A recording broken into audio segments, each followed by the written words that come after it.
اسی طرح جو گال کے داڑھی سے ہٹ کے بالکل گال پہ بال ہوتے ہیں جو ظاہر ہوتے ہیں کہ ہڈی جو ابری ہوئی ہڈی ہے جیسے اس ہڈی پہ، تو اس حصے پر جو بال ہوتے ہیں ان کا بھی یہ خط بنوا سکتے ہیں، ان کو بھی صاف کروا سکتے ہیں. باقی یہ داڑھی کے لیے ان کو کسی کے پاس جانے کی ضرورت نہیں ہے، جس حال میں داڑھی آ رہی ہے ویسے ہی چھوڑ دیں. جب یہ 1 مٹھی کے برابر ہو جائے اور اس سے زیادہ ہونے لگے تو اتنی کم کروا سکتے ہیں کہ 1 مٹھی کے برابر ہو جائے. 1 مٹھی سے کم یہ نہیں ہونی چاہیے. اور مٹھی جو شروع ہوگی، جہاں سے شروع کرنا ہے وہ تھوڑی کے نیچے سے، یعنی یہ جو چن ہے جہاں سے یہ اگر ہڈی ہے، بتا دیں جی یہ ہڈی ہے ہماری، تو یہاں سے شروع کرنا ہے اور اس کے نیچے جو بھی بال آ رہے ہیں ان کو یہ کاٹ سکتے ہیں. ٹھیک ہے، تو باقی یہاں سے جب تک 1 مٹھی کے برابر ہے اس وقت تک اس کو یہ نہیں کاٹ سکتے. اس سے نیچے جائے گا تو اس کے نیچے والے بالوں کو کاٹنا جائز ہے کہ ان کو یہ کاٹ سکتے ہیں. تو بہرحال ہم ان کو مبارکباد پیش کرتے ہیں کہ انہوں نے جو ہے وہ داڑھی رکھنے کی نیت کی ہے. اللہ تبارک و تعالیٰ اس پر استقامت بھی عطا فرمائے. اور دیگر جو ہمارے مسلمان بھائی ہیں، مرد ہیں، ان کو چاہیے کہ وہ نبی کریم صلی اللہ تعالیٰ علیہ وسلم کی اس سنت پر عمل کریں کہ یہ واجب ہے. نبی کریم صلی اللہ تعالیٰ علیہ وسلم کے طریقہ کار کو اپنائیں، غیروں کی نقل کو چھوڑیں اور وہ بھی داڑھی رکھنے کی سعادت حاصل کریں. اچھا، ہمارے ایسے ناظرین کے بارے میں آپ کیا ارشاد فرمائیں گے کہ سارے اس معاشرے میں رہتے ہیں، بہت سارے افراد سے ملاقات بھی ہوتی ہے، یعنی وہ بڑی لاپرواہی کے ساتھ یا مطلب ٹالنے کے لیے کہہ دیتے ہیں کہ ہم تو گئے تھے اور اس نے جو حجام تھا اس نے داڑھی چھوٹی کر دی، خط بنوانے کے لیے گئے تھے، اور بڑی وہ یعنی اس کو اتنا ہلکا لے رہے ہوتے ہیں. اس حوالے سے کیا فرمائیں؟ یہ تو ان سے پوچھا جائے نا کہ اگر یہی کام وہ ان کے سر کے بالوں کے ساتھ کر دے، صحیح، یعنی اچھے بال رکھنے کے وہ عادی ہیں کہ بال خوبصورت رکھتے ہیں، اور وہ ان کے بال خراب کر دے تو پھر وہ جو حجام کا حل کریں گے صحیح، وہ انہیں کو معلوم ہے، یعنی وہ کہنے کی ضرورت نہیں ہے. صحیح. تو اگر حجام نے داڑھی چھوٹی کر دی، اگر اس کی جگہ یہ کچھ اور کر دیتا، ان کی گردن پہ اگر اس طرح لگ جاتا صحیح تو یہ کیا کرتے؟ تو ظاہر سی بات ہے کہ ایک انتہائی ضروری کام سے یہ جا رہے ہیں، عظیم سنت تو جو ہے اس کی احتیاط کرنی چاہیے. اور نائی کے ہاتھ میں تو دینا ہی نہیں چاہیے معاملہ. صحیح، خود ہی 1 مٹھی جو ہے وہ اپنی مٹھی، اور مٹھی کا بھی لحاظ ظاہر سے اپنی اپنی مٹھی کا لحاظ ہے. اب یہ نہیں کہ چھوٹے بچے کی مٹھی آپ نے رکھ لی تو بالکل چھوٹی ہو جائے گی. صحیح. تو اس لیے آپ کی اپنی مٹھی کے اندر بال ہوں، اس کو آپ سنبھالیں اور نیچے سے وہ کاٹتا چلا جائے. صحیح. یوں آپ اور کوشش کریں کہ یہ تو اتنا مشکل کام نہیں ہے، خود بھی کر سکتے ہیں، خود بھی جو نیچے کے بال ہیں اس کو کاٹ لیں. تو اس میں احتیاط ضروری ہے. یہ کوئی بہانہ نہیں چلے گا کہ نائی نے چھوٹی کر دی، اس پتہ ہوتا ہے اس وقت وہ چھوٹی کر رہا ہے تو اسی وقت اس کو ٹوک دیں اور روک دیں اس کو وہیں پر. ماشاء اللہ. تو ہمارے یہ ناظرین جنہوں نے ابھی ہمیں کال کی تھی، اللہ تعالیٰ آپ کو مزید برکت عطا فرمائے. بہت اچھی آپ کی نیت بنی، اس پر استقامت حاصل کرنے کے لیے دعوت اسلامی کے ماحول کو اختیار کریں، ہفتہ وار اجتماع میں تشریف لائیں. اچھی صحبت ملے گی، اچھا ماحول ملے گا تو شیطانی وسوسوں کی بھی انشاءاللہ عز و جل کاٹ ہو جائے گی. بعض اوقات جب آدمی داڑھی رکھتا ہے تو برے دوستوں کی صحبت جو ہے وہ ان کی طرف سے ملنے والے تانے اور عجیب و غریب قسم کے جو الفاظ وہ استعمال کرتے ہیں، تو جب آدمی کی نیت بنتی ہے تو بعض اوقات وہ نیت بھی ٹوٹ جاتی ہے. تو آپ نے بہت اچھی نیت کی ہے، دعوت اسلامی کے ماحول کو اختیار کر لیں. انشاءاللہ عز و جل داڑھی کے ساتھ ساتھ دیگر سنتوں پر عمل کا بھی آپ کو انشاءاللہ جذبہ ملے گا. ہماری عمران بھائی تھے، کسی پر اگر غسل فرض ہو گیا تو ان کی داڑھی ہے یا سر کے بال ہیں تو غسل سے پہلے اس پر مہندی وغیرہ لگا سکتے ہیں وہ؟ ہاں، غالباً نہیں بولا وضو کر کے. وضو کر کے. تو دیکھیں اگر وضو کر لیا اور پانی ان حصوں پر ڈال لیا، غسل کے اندر ان کو دھونا فرض ہے، صحیح. ان حصوں پر پانی ڈال لیا ہے، اب اس کے بعد وہ مہندی لگانا چاہتے ہیں تو مہندی اس پہ لگا سکتے ہیں، کیونکہ جب ان حصوں کو وہ دھو چکے ہیں، یعنی سر کے بالوں کو دھو چکے، وضو میں تو مسح کرنا ہوتا ہے، غسل میں پورے سر کے اوپر پانی بہانا ہے. تو اگر سر پہ اچھی طریقے سے پانی بہا چکے ہیں کہ پانی جو ہے وہ سر کے ایک ایک حصے کے اوپر پہنچ چکا ہے، اب اس کے بعد اس کے اوپر وہ مہندی لگانا چاہتے ہیں تو مہندی لگا سکتے ہیں. پھر اس کے بعد جو ہے وہ غسل کر لیں، جو جسم کے دیگر اعضاء ہیں ان کو دھونا یہ پڑے گا. تو بہرحال طریقہ تو یہی ہے کہ اس میں بہرحال سنت مشکل سے ادا ہوگی، صحیح، کیونکہ سنت اس طرح نہیں ہے. وہ تو جو پہلے وضو کرنا ہے، پھر اس کے بعد جو ہے وہ سیدھے کندھے پر پانی ڈالنا، پھر الٹے کندھے پر پانی ڈالنا، پورے جسم پر پانی ڈالنا ہے، تو وہ ایک ہی ساتھ سلسلہ ہوتا ہے. تو یہ سنت ان سے چھوٹ جائے گی. تو اس لیے بہتر یہی ہے کہ غسل کر لیں، غسل کرنے کے بعد جو ہے یہ اپنی داڑھی اور سر پر مہندی لگا لیں، اس کے بعد پھر دھو لیں خالی اسی کو. جی بالکل، دوبارہ نہانے کی حاجت بھی نہیں پڑے گی. جی حاجت بھی نہیں پڑے گی. نماز کے اندر رونا آ رہا ہے، ایک تو خوف خدا سے بھی ہوتا ہے، بعض اوقات عشق رسول سے بھی رونا ہو جاتا ہے، یا بعض اوقات اپنے اوپر آنے والی مصیبتوں بلاؤں کے حوالے سے بھی آدمی کو رونا آ جاتا ہے، یا کوئی خوف خدا کی آیت سنی. تو اب ارشاد فرمائے کہ اس میں رونا جائز ہے نہیں ہے، اس حوالے سے کیا ہے؟ دیکھیے رونا تو جائز ہے، یعنی لیکن اپنی پریشانی کی بنیاد پر جو ہے وہ نہیں رونا چاہیے۔ نماز کے اندر جو ہے جو بندے کی توجہ ہے وہ اللہ تبارک و تعالیٰ کی طرف ہونی چاہیے۔ یعنی حدیث پاک میں تو یہ ارشاد فرمایا کہ احسان یعنی نیکی یہ ہے کہ انت عبد اللہ کأنک تراہ، کہ اللہ تبارک و تعالیٰ کی عبادت اس طرح کرو گویا کہ تم اللہ تبارک و تعالیٰ کو دیکھ رہے ہو، اور اگر یہ نہیں کر سکتے تو فإنہ یراک، اللہ تبارک و تعالیٰ تو تمہیں دیکھ رہا ہے، کم از کم یہ تصور باندھو۔ تو بندے کو نماز کی حالت میں اپنی پریشانیوں کی طرف توجہ نہیں کرنی چاہیے، اللہ تبارک و تعالیٰ کی جو نعمتیں ہیں، اللہ تبارک و تعالیٰ کی جو صفات ہیں ان کی طرف بندے کو غور و فکر کرنا چاہیے، یہ تصور جمانا چاہیے کہ میرا رب عز و جل مجھے دیکھ رہا ہے۔ تو اپنی پریشانیوں کی طرف توجہ نہ کریں، اور رونا آئے تو اللہ تبارک و تعالیٰ کی یاد میں رونا آئے، اللہ تبارک و تعالیٰ کے خوف سے یا اس کی نعمتوں کو یاد کر کے شکر کے طور پر جو ہے وہ بندے کی آنکھوں سے آنسو نکل آتے ہیں تو کوئی حرج نہیں ہے، اس میں اچھی بات ہے یہ۔ لیکن دنیاوی جو آفات و بلائیات ہیں اس پر رونے کے حوالے سے؟ ہاں اس پر نہ روئیں، اور اس کو تو نماز میں تصور لانا ہی نہیں چاہیے نا کہ نوبت یہاں پر پہنچے کہ بندہ جو ہے وہ روئے۔ ٹھیک، تو کوشش یہ کی جائے کہ نماز کے اندر اللہ تعالیٰ کے خوف سے، اس کی محبت میں، اس کی صفات پر غور و فکر کرتے ہوئے ہم ایک کاش روئیں، ایک کاش ایسی نماز ہمیں نصیب ہو۔ جی اگلی کال دیجیے گا۔ میرے کو ایک بات کرنی تھی کہ آپ اسے اٹھتے ہیں تو اس سمے کہ وہ جو سمی اللہ لمن حمیدہ اور ربنا لک الحمد کے ایک ساتھ بولنا چاہیے کہ آپ یا پھر صرف سمی اللہ لمن حمیدہ وہ امام بولیں گے یا پھر ربنا لک الحمد اپن کو بولنا ہے؟ انشاءاللہ عرض کرتے ہیں۔ جی اگلی کال دیجیے گا۔ حضرت ماہرین عرض کر رہا ہوں، میرا سوال سنت یہ ہے کہ اللہ لمن حمیدہ کہتا ہے تو کیا امام کے لیے ربنا لک الحمد کہنا کیا ہے؟ برائے کرم جواب سے نواز دیجیے۔ انشاءاللہ عرض کرتے ہیں۔ جی اگلی کال دیجیے گا۔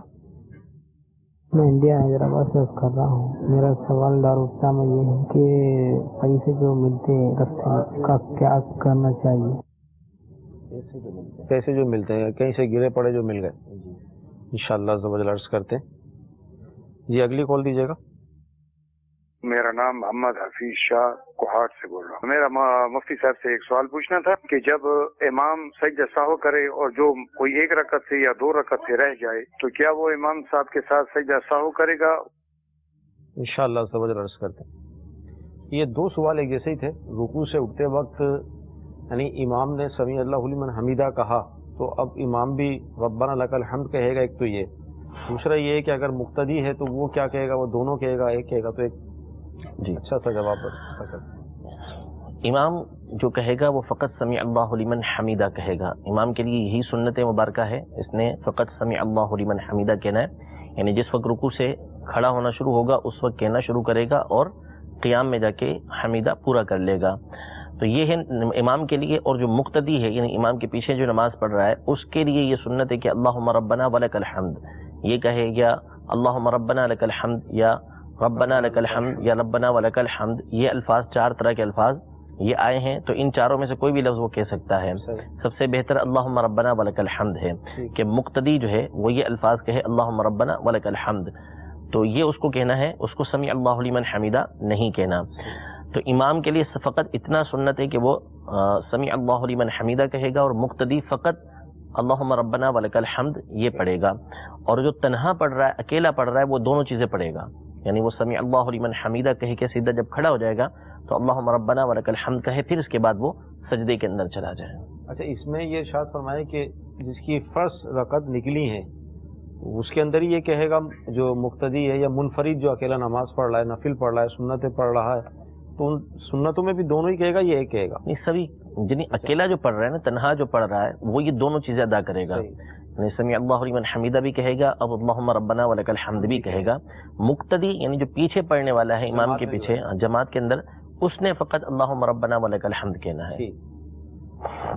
پیسے ملے کسی کو، کہیں سے کوئی رقم ملی، کوئی شے ملی، کوئی چیز ملی، اس حوالے سے کیا حکم ہے اس کا ارشاد فرمائیں؟ جی، اس کو لقطہ کہتے ہیں شریعت کے اندر۔ تو پیسے یوں اگر گرے پڑے کہیں ملے ہیں، کوئی چیز ملی ہے، تو اس کو اٹھانے کی مختلف صورتیں ہیں کہ وہ پہلی بات تو یہ کہ وہ اٹھا کس نیت سے رہا ہے۔ اگر تو نعوذ باللہ اس نیت سے اٹھایا کہ میں اس کو اپنے استعمال میں لے آؤں گا تو یہ غصب کہلاتا ہے، قبضہ کر لینا کسی کی چیز پر۔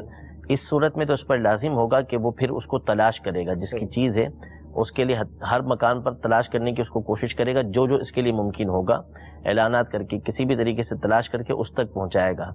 اگر وہ نہیں ملتا جس کی وہ چیز ہے، یعنی اتنے عرصے تک وہ اعلان کر لیتا ہے، ڈھونڈ لیتا ہے اس کو کہ جتنے عرصے تک ایسی چیز کی جو تلاش ہوتی ہے وہ مالک کرتا رہتا ہے۔ یعنی معمولی چیز ہے، علاقے کو دیکھا جائے گا کہ ایسے علاقے میں ایسی چیز مثلا 1 دن تک مالک تلاش کرتا ہے، یا 2 دن تلاش کرتا ہے، 3 دن، پھر اس کے بعد نہیں تلاش کرتا، یا 1 گھنٹہ تلاش کرتا ہے، 2 گھنٹے تلاش کرتا ہے ایسی چیز کو، اس کے بعد نہیں تلاش کرتا، تو پھر اس کے بعد جو ہے جب یہ دل میں پکا گمان ہو جائے، غالب ظن ہو جائے، خیال جم جائے کہ اب اس کا مالک جو ہے وہ اس کی تلاش سے مایوس ہو چکا ہوگا، اس کو ملنے سے مایوس ہو چکا ہوگا، تو اس صورت میں حکم شرعی یہ ہے کہ اس رقم کو وہ لازمی کسی شرعی فقیر کو دے گا، جبکہ اس نے اس نیت سے اٹھایا ہو کہ میں اس کو اپنے استعمال کے اندر لاؤں گا۔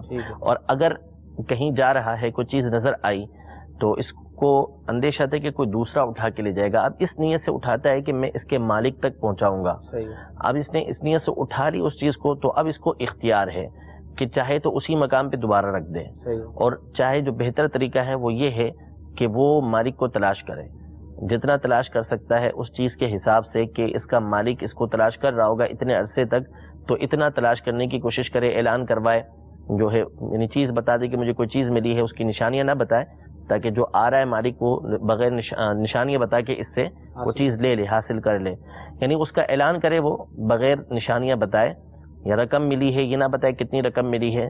جب اس کو اس بات کا ظن غالب ہو جائے، خیال اس کے دل کے اندر جم جائے کہ اب اس کا مالک نہیں آئے گا، تو اب اس کو اختیار ہے کہ چاہے تو کسی شرعی فقیر کو دے دے جس کو زکوٰۃ لگتی ہے، اور اگر خود شرعی فقیر ہے یعنی اس کو مستحق زکوٰۃ ہے تو پھر خود بھی استعمال کر سکتا ہے، اور چاہے تو کسی مسجد کے اندر بھی اس رقم کو وہ دے سکتا ہے، یعنی جبکہ اس نے اس نیت سے اٹھایا ہے کہ میں اس کے مالک تک یہ چیز پہنچاؤں گا۔ اٹھاتے وقت نیت کا اعتبار ہے۔ جی بالکل، یعنی اسی نیت سے اٹھانا جائز ہے کہ میں اس کے مالک تک پہنچاؤں گا، یہ نہیں ہے کہ چلو ٹھیک ہے میں استعمال کر لوں گا مالک نہیں ملے گا، تو یہ تو ناجائز ہے، اس طرح اٹھانا تو گناہ ہے۔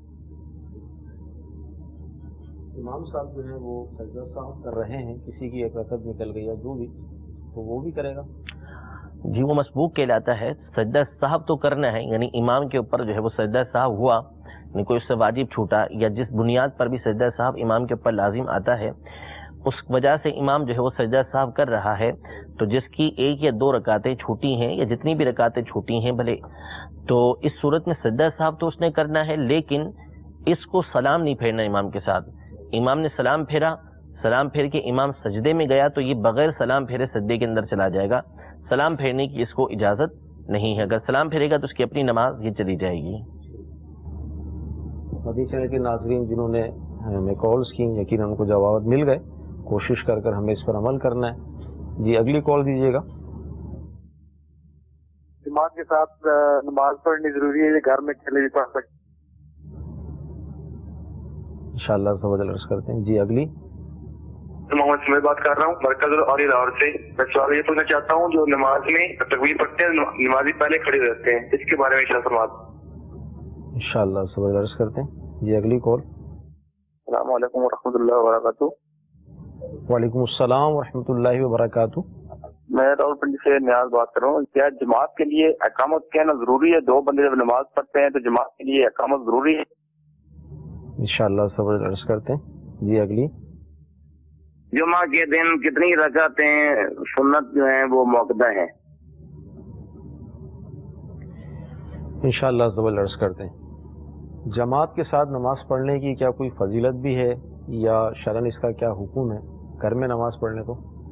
دیکھیں جو مسجد کی جماعت یہ واجب ہے، جس کے گھر سے قریب مسجد ہے جس کو عرفاً قریب کہا جاتا ہے، اس پر یعنی جس علاقے میں وہ موجود ہے اپنی دکان پر ہے، وہاں سے اہل سنت کی مسجد قریب ہے، امام اہل سنت کا ہے، تو اس پر جماعت واجب ہے، بغیر جماعت کے وہ نماز ادا کرے گا تو وہ گناہگار ہوگا، اس پر لازم ہے کہ وہ جماعت کے لیے جائے گا۔ نبی کریم صلی اللہ تعالیٰ علیہ وسلم نے جو ہے وہ متعدد مقامات پر جماعت کی اہمیت کو بیان کیا ہے۔ قرآن پاک کے اندر اللہ تبارک و تعالیٰ نے ارشاد فرمایا وَرْكَعُوا مَعَ الرَّاكِعِينَ، کہ جو رکوع کرنے والے ہیں ان کے ساتھ رکوع کرو۔ ٹھیک ہے، اس سے علماء نے جماعت کو بھی ثابت کیا ہے۔ اس کے علاوہ احادیث طیبہ و کثرت اس حوالے سے موجود ہیں کہ جس میں جماعت کی اہمیت کو بیان کیا گیا. حضور سرور دو عالم صلی اللہ تعالیٰ علیہ وسلم کی ذات گرامی جو سراپا رحمت ہے، ہر طرح جو نبی کریم صلی اللہ تعالیٰ علیہ وسلم ہیں وہ اپنی امت کی خیرخواہی اور بھلائی چاہتے ہیں. یعنی پیدائش سے لے کر معراج تک جانا، پھر قبر کے اندر بھی حضور علیہ الصلوۃ والسلام امتی امتی جو ہے وہ اپنی امت کے لیے پکارتے رہتے ہیں. یعنی اتنی محبت اپنی امت سے فرماتے ہیں، لیکن جماعت چھوڑنے پر آپ کس قدر جلال کا اظہار فرماتے ہیں کہ ایک حدیث ہے جس کا مفہوم و خلاصہ یہ ہے کہ آپ نے فرمایا کہ میں چاہتا ہوں کہ میں کسی کو جماعت کے لیے کھڑا کروں اور کچھ لوگوں کو لوں جن کے ہاتھ میں جلتی لکڑیاں ہوں، اور اگر گھروں میں بچے اور عورتیں نہ ہوں تو ان کے گھروں کو جا کے جلا دوں جو گھر کے اندر نماز پڑھتے ہیں. یعنی جن کے اوپر جماعت واجب ہے وہ گھر کے اندر نماز پڑھیں. ان پر اتنا جلال، حتیٰ کہ بعض صحابہ کرام علیہم رضوان کے جنہوں نے اجازت طلب کی کہ اب ہم مدینے میں ہمیں نابینا ہیں یا آنکھیں کمزور ہیں تو جماعت کے لیے پہنچنا مشکل ہوتا ہے، تو چاہا کہ اجازت مل جائے کہ ہم جو ہے وہ اپنے گھر میں ہی نماز پڑھ لیں. تو حضور علیہ الصلوۃ والسلام نے فرمایا کہ تم حی علی الصلاۃ حی علی الفلاح سنتے ہو یا نہیں؟ فرمایا سنتے ہیں. تو پھر حکم دیا کہ مسجد میں آ کے نماز پڑھا کرو. تو یعنی اس قدر جماعت جو ہے وہ شریعت کو مطلوب ہے، اتنا پسندیدہ کام ہے، اور حکم دیا گیا ہے اس کا کہ بندہ جو ہے وہ جماعت کے ساتھ نماز پڑھے. تو اس لیے با امر مجبوری، یعنی واقعی جہاں پہ عذر ہے، جہاں شریعت نے آزار رکھے ہیں کہ ان بنیادوں پر جماعت چھوڑی جا سکتی ہے، تو پھر صرف انہی عذر کی بنا پر وہ بھی واقعی ہو جائیں تو پھر اس صورت میں بندہ جماعت چھوڑ سکتا ہے، ورنہ چھوڑنے کی اجازت یہ نہیں ہے. بندہ مسلمانوں کے ساتھ آ کر ہی جماعت کے ساتھ نماز پڑھے. یہ اس میں بھی جو آپ نے جواب ارشاد فرمایا اس میں کچھ یعنی آپ نے وعید اور اس طرح کی ارشاد فرمائے، کچھ فضائل بھی اگر ارشاد فرماتے ہیں جماعت سے، کیونکہ انسان کی فطرت ہے، بعض ڈر کر کام کرتے ہیں، بعض فضائل حاصل کرنے کے لیے کرتے ہیں. تو جماعت کے ساتھ نماز پڑھنا یہ تنہا نماز پڑھنے سے 25 سے 27 گنا افضل بیان کیا گیا کہ اتنا زیادہ اس کو نماز کا ثواب ملتا ہے.